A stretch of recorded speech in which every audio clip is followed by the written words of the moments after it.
alone. I have sailed. I have moved about this world of ours, and ever in search of the finest of its kind, we bring you the tops in spine chillers.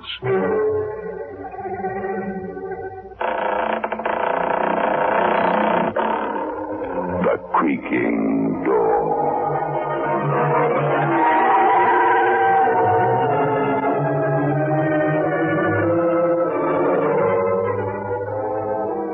Take pleasure in presenting The Creaking Door.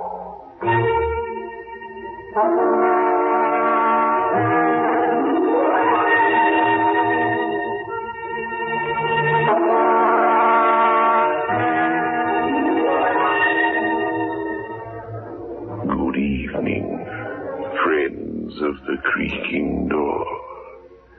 The creaking door is open. So do come in. Do you subscribe to the view that some of us have power over the life and death of someone else? John does. He knows when people are going to die, and that can be most upsetting for all concerned.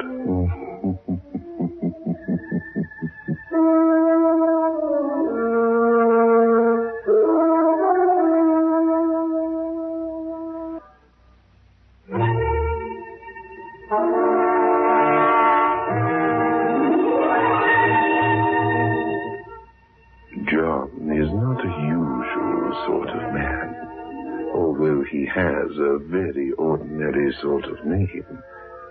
John Smith. What could be more ordinary than that? But he is a most unusual man, really. Take his blood group, for instance. His blood group is Group AB. Very rare indeed, as the doctor is pointing out to him. Only 2% of people belong to Group AB, Mr. Smith. I know my group is very rare. And this young girl is dying. She must have a transfusion as soon as possible, otherwise she will die. There's absolutely no doubt about that. But surely I'm not the only person with this type of blood in the area. No doubt there are other people, but we don't know everyone's blood group offhand, just like that. We depend, as you know, on blood donors. You're the only registered donor in this area. But there must be someone else. Believe me, Mr. Smith, there isn't. Anyway, giving a transfusion isn't anything to worry about. There's nothing to it. I've given blood before, I know that. Then you'll help us? You'll help the young girl? I can't. I can't go through that again. I won't. You've no right to ask me. Please, Mr. Smith, calm down. What I'm asking isn't so terrible. Yes, it is. But you said yourself... You don't know what you're asking. I can't do it. Mr. Smith, unless young Beryl Rogers receives a transfusion of blood, type AB blood, she will most certainly die. But there must be somebody else who can do it. Why pick on me? I've told you why, Mr. Smith. You're the only registered donor in the area. Well, then what about outside the area? What about blood banks? You keep supplies of blood under refrigeration these days, don't you? Our own local supplies of AB blood from the blood bank are exhausted. To find supplies elsewhere and fly them here would take too long. The girl would die. Oh, hang it all, man. All I'm asking you to do is give a pint of your blood. That's all. Not your life. No. That's not what you're asking. And you don't know what you're asking. I can't do it. I can't. Very well. And then there's nothing more I can do. I can't force you, I'm afraid. There is, unfortunately, no law which says that one must give blood.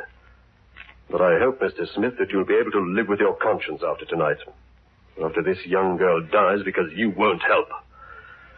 And I hope you can face yourself in the mirror each day. It wouldn't be saving her. Don't you understand? It wouldn't. It would be only postponing something which might as well be ended now. This girl's life has already ended. Unless you can find someone else to help. You're the only one, Mr. Smith. I've told you before. You're the only one, her only chance. Then if I'm her only chance, she hasn't got one. You refuse to help her? Yes. Mr. Smith, this is a free country. You have every right to say that. You must have a very good reason for letting a young girl go to an untimely death like this. I have. Won't you tell me what it is? You wouldn't believe me. Nobody believes me. I promise. I listen with an open mind. You see, the girl's father is waiting outside to hear your decision. I'll have to tell him something. All right. I'll tell you. I'll tell you what's been making my life a nightmare for the last 3 years.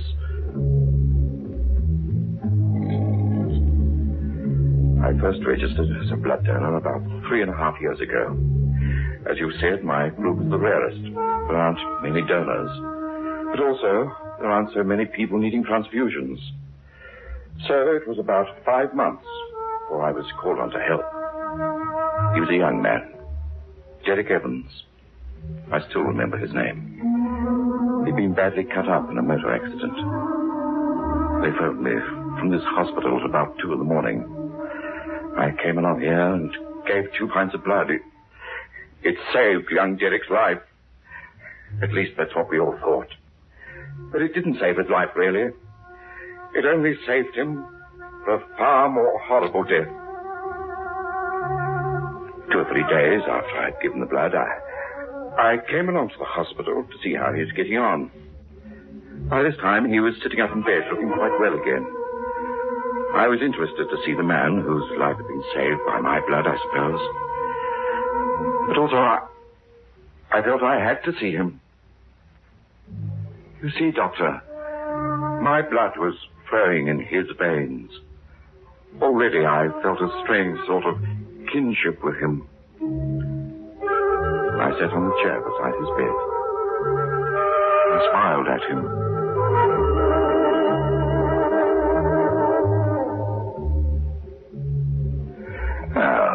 How are you feeling? Fine. It's funny to think about it, isn't it? What? Well, that your blood is now flowing around my body, through my brain, and making me think and breathe. Yes, it is. Although I must confess, I don't feel any different.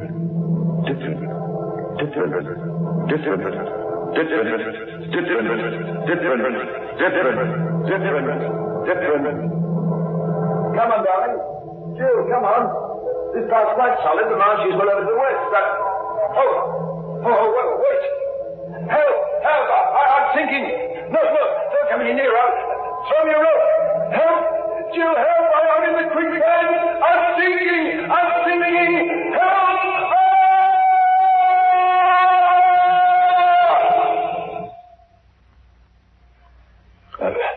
Mr. Smith, are you all right? What? Oh, good heavens. How terrible. Oh, what is it? What's the matter? You've gone quite pale. No, it's nothing. I'll be all right.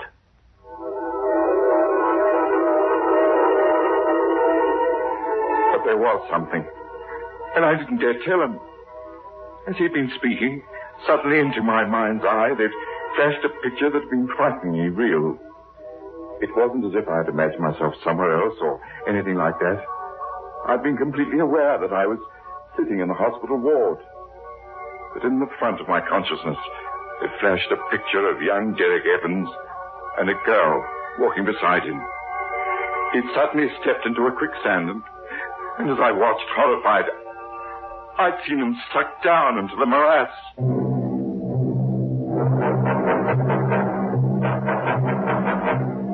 I didn't tell him what I'd imagined. It's not the sort of thing you tell a convalescent patient. But as soon as I could, I made my excuses and left. I tried to put the remembrance of it from my mind, but that night I couldn't sleep. The next morning, I made a phone call to Derek's parents.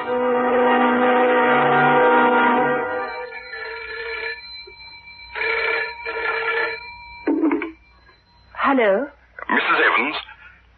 Speaking. Who's this? My name isn't important. I wonder if you can tell me, has your son Derek got a girlfriend? My son's engaged to be married. Who is this? Please, this is very important. Could you tell me what his fiancée's name is? Oh, really, Please, it's very important. Well, I don't know what business it can possibly be of yours, but her name is Jill.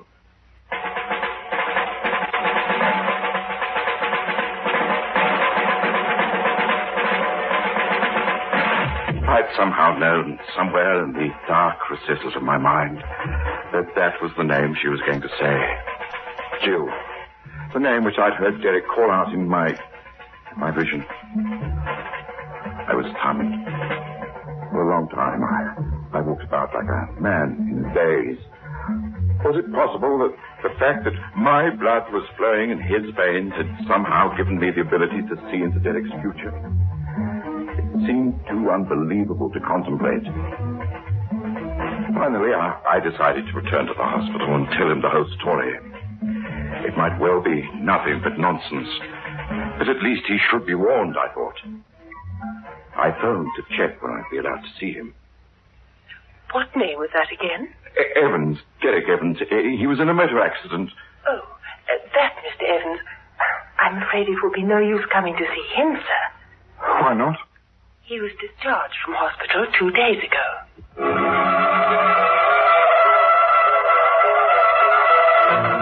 I phoned his home, of course.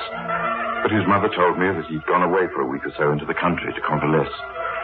She must have been a little suspicious of me making odd phone calls by this time, because she refused to tell me if I could get in touch with him.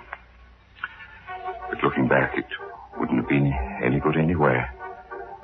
At the time, I told myself that I was behaving hysterically over nothing, and tried to put the whole thing from my mind. I succeeded, too, up to a point, until a couple of days later, I bought the evening paper as usual. And there it was, staring me in the face.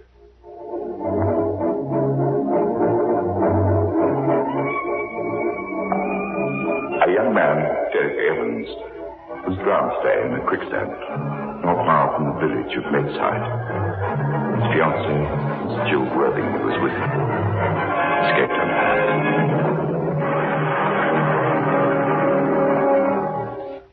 So now you see, Doctor, why I'm not going to give this young girl any of my blood. My blood is evil. It brings about death in the most horrible fashion. And worse than that, I know about it in advance.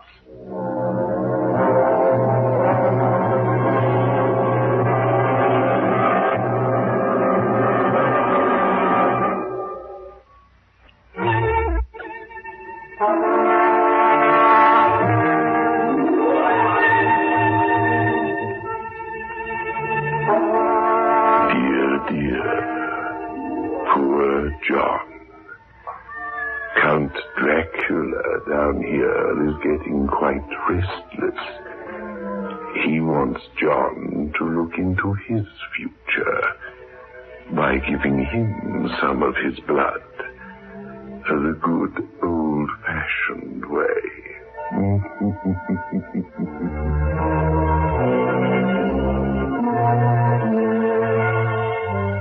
Then you're quite adamant. Oh, for heaven's sake, why can't you leave me alone? You don't seem to understand what you're asking. I told you it's happened 4 times in the past, and each time I've lived under a terrible shadow of doom until the person concerned has died. But look, if you believe what you say to be true, then one can take precautions.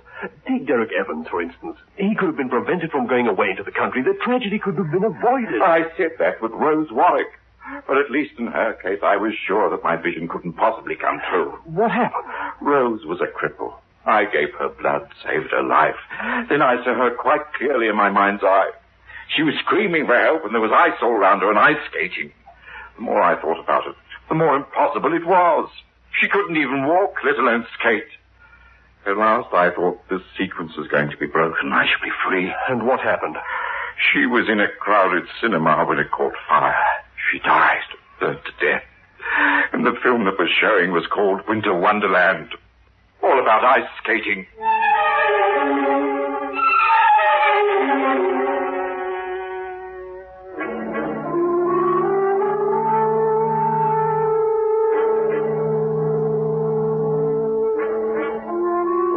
Well, what? Are you going to save my daughter's life, or are you going to let her die? I can't do it, Mr. Rogers. Maybe your daughter Beryl will live without my assistance. That's quite impossible. And we only have about 15 minutes left at the outside. I can't do it.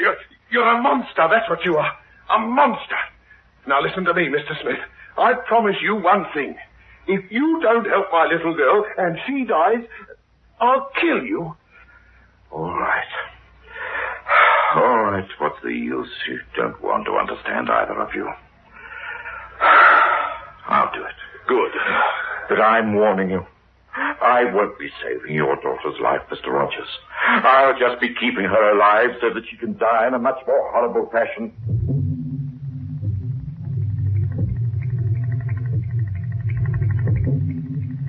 How's the respiration? Normal, Doctor. Some Bedona? I'm fine. Don't worry about me. She's already getting some color in her cheeks. All right, nurse, remove the needle. Very well, Doctor. Mr. Smith, I can't thank you enough. Enough. Enough. Enough. Enough. Enough. Enough. Enough. Please, leave me alone. Don't agitate me. Don't kill me. Please,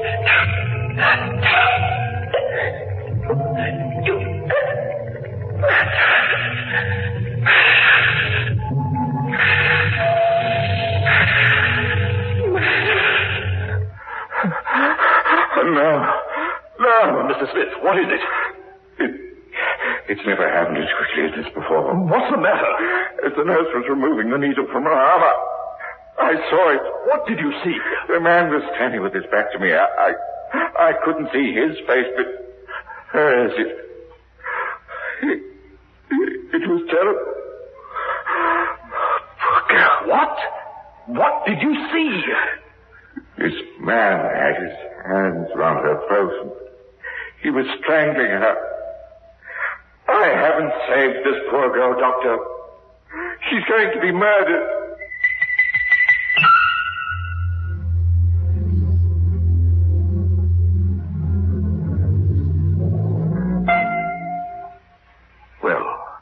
How are you feeling? I'm fine. Who are you? Oh, I helped you when you were very sick. Oh, you're the man who gave me some blood, aren't you? That's right. It's funny to think about it, isn't it? Your blood being pumped about inside me. It must be nice blood because I'm feeling much better. I'm glad. How old are you, Beryl? 16, nearly 17. When are you leaving hospital? About a week, the doctor said. You will be careful, won't you? You're such a pretty girl. Careful? Oh, what do you mean? Nothing, just be careful. I pray that it doesn't come true this time.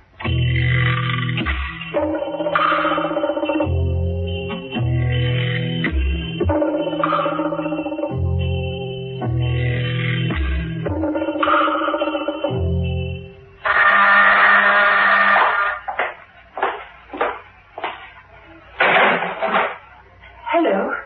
Hello, Beryl. Well, aren't you going to ask me in? Oh, of course. Come in. How are you? I'm very, very well. Now, come in here. There's a fire. Thank you. Now, well, sit down. Tell me what you've been doing with yourself the last 4 months. You were very nice to me while I was in Oh, hospital. nonsense. It's just... You told me that if ever I was in trouble, if ever I needed any help... Of course, there's nothing wrong, is there? Well, you met my father, didn't you? Yes, I did. How is he? He's dead. He died last month. Oh, I'm sorry. I don't know what to do. That's why I came to you. You see, I'm not quite 17 yet. Unless I have a respectable place to stay, well, they're going to put me in a home. That would be awful. That's why I came to you. You said if ever I got a job, I could pay for my keep. It wouldn't cost you anything. I haven't got any relatives or friends. My mother's been dead for years. I've tried to work out what I should do. And you're the only person I could think of. Please, won't you help me? No, don't cry. Of course I'll help you.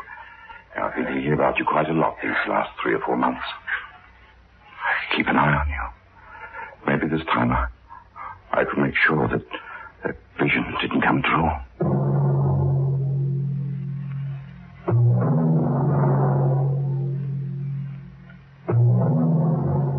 She moved in.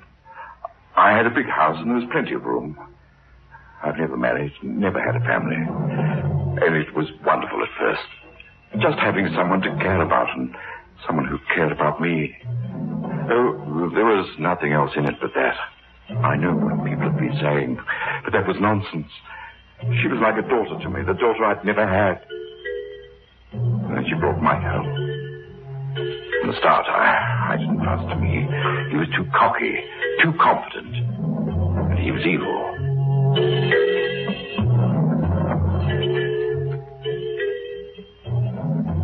Uncle John, this is Mike. Oh, pleased to meet you, I'm sure. How do you do? We're going out for a drive. Yes, of course. Well, don't be too late back, will you? Oh, don't worry, Mr. Smith. I'll bring her back safe and sound.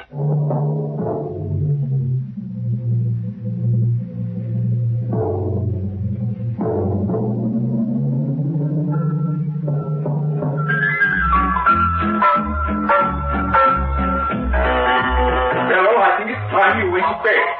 3 in the morning. Who's down there with you? It's only Mike. He's showing me some new dance steps. Well, I think it's time you went home. You must get some sleep. You'll never get out for work in the morning.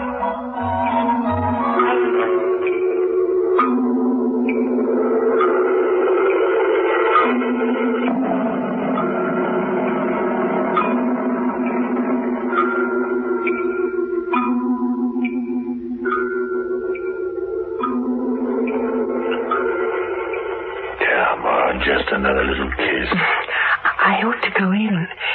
He'll be waiting up for me like as not. What do you worry about him for? He's not your father. He's been very good to me. Well, I've been good to you, haven't I? Listen, why don't you and me go away for a few days, eh? Go away? Oh, what do you mean? Oh, nothing wrong, but we can have a ball, just you and me. Get away from this guy Smith telling you what to do all the time, what time to come in, who to go out with. What about it? She's not going anywhere with you. Now, come on in, Bill. Get to bed. You're not to see this man again. Now, wait a minute. You heard me, Bill. Now, come in. I'd better go, Mike. Good night. Well, I'll see you tomorrow. Oh, no, you won't. I'll see that you have nothing more to do with her. Now then, what's the meaning of this? I behave like a respectable person. In that case, it's time I left. What are you talking about? I'd pack my bags and go. Mike will look after me.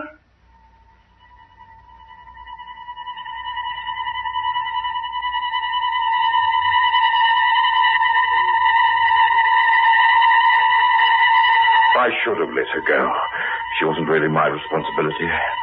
But a nagging voice inside said that if I allowed her to leave, this Mike was going to strangle her. It had always been true before. I had to make sure it didn't come true this time. I had to. I raced up the stairs after her and threw open the door of her room. She had an open suitcase on the bed and was throwing clothes into it.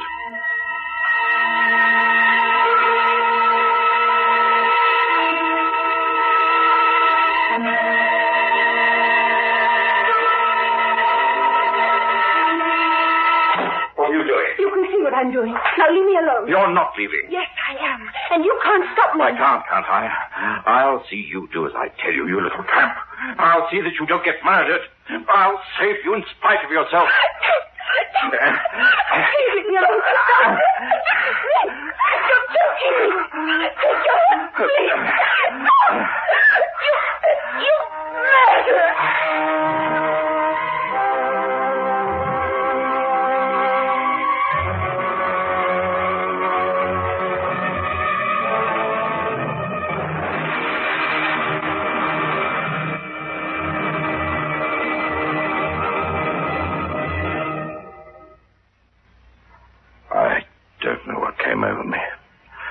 I must have seized her by the throat. I don't remember it anymore. Till she was lying at my feet. She was dead. My vision had come true again. She'd been murdered just as I'd seen. And now I knew why the figure whose back I'd seen had been vaguely familiar. It had been me who I'd seen commit murder.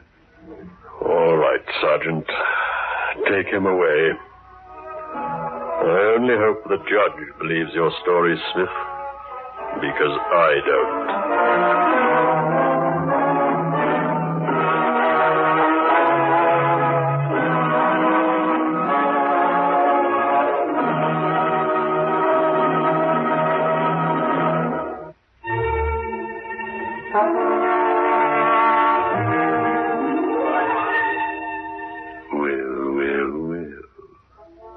Policemen can be very suspicious at times, can't they? Anyway, don't worry too much. We'll make John Smith very cozy down here. I'm sure he'll find that he has a few blood brothers, in fact.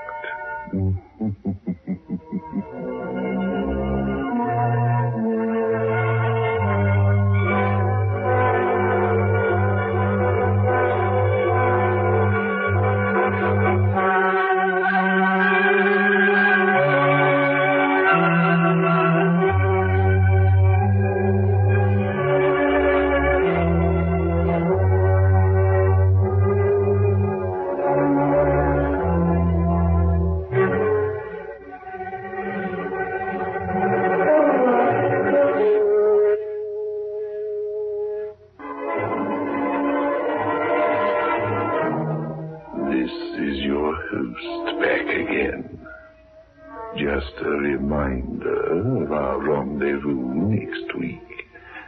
Where are we going? Through the creaking door? Of course.